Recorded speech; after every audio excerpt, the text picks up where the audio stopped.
Hey guys, Dr. Kresimir here, chiropractor from London, Ontario, Canada. On today's video, I'm going to be talking about the things you could be doing every day that is actually injuring your spine, causing you more pain, and preventing your body from healing and recovering. I had a moment this week in practice where there seemed to be a lot of the same conversation in the sense that, hey, what happens in between your checkups? And we have to start looking at that if we're ever going to help your spine heal.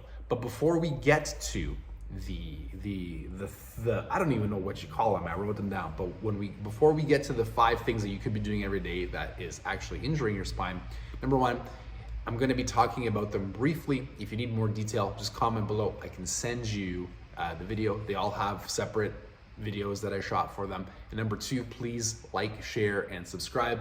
This is the best way to get this information out to more people so they can get healthier and better. And that's really what we're after here, okay? I wrote these down.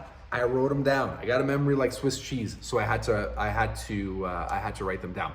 The number 1 thing, and again, these are in no particular order, they just in the order that it appeared to my mind, but the number 1 thing is bending.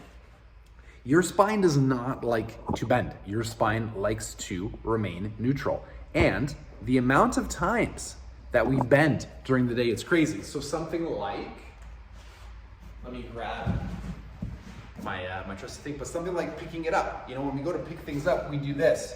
And we put a lot of strain on our hamstrings, and you can see that my back is rounding. So even something like tying your shoelace, you know, and the longer that I stay in this position, and the longer that force wears on my lower spine, the worse that it is. In a way, it takes a long time for your spine to, it doesn't take a long time to hurt it, but it takes a lot of damage before you can start to actually feel the pain. And then what happens is you adopt the correct habits for a short period of time, things start to heal, but then it takes less and less time to re-injure or re-aggravate. So something like picking something up off the ground. Think of all the times you pick up at home, especially if you have small children. They drop something, you pick it up.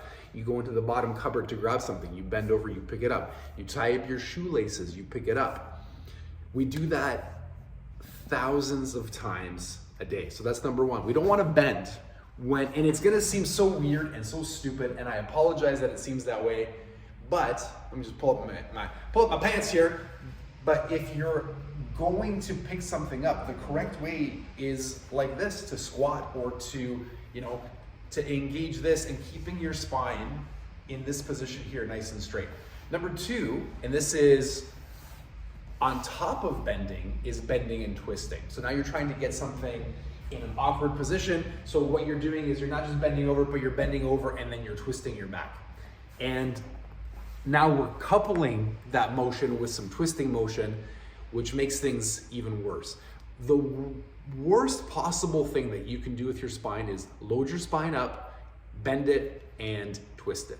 Those are the surefire way things to injury. So again, much like bending, the way that we're going to correct this is once we're down or once we're in this position, we're not going to turn our spine. We're going to stay nice and neutral, and we're going to work from this position. And I am fully aware of how awkward and how weird it is to teach yourself how to do that, but it really is necessary if you want your spine and back to heal, or at least have the potential to heal.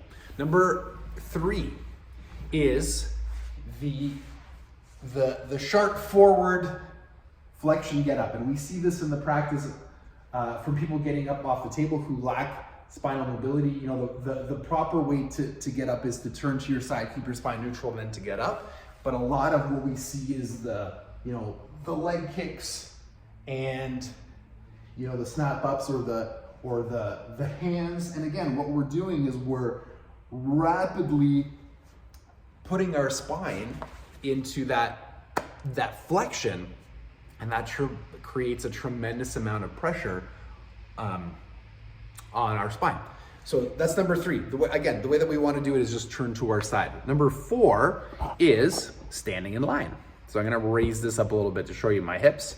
But when we're standing in line, you know, we get a lot of, and I'm still guilty. So I'm not innocent of any of these. I still do a lot of them, but we get this shifting. You know, we sit like this on this side, you know, on our phone, and then we shift from this. And what we're doing is when we're shifting our pelvis, what it does is it puts this uneven shearing force, you know, through this joint and then through this joint, and we start to develop this pain. How we want to stand is feet nice and straight, glutes engaged, pelvis level, and we want to be able to stand in this nice balanced position. And it's going to keep our low back from getting tired and also keep it from hurting. And the last one is reaching.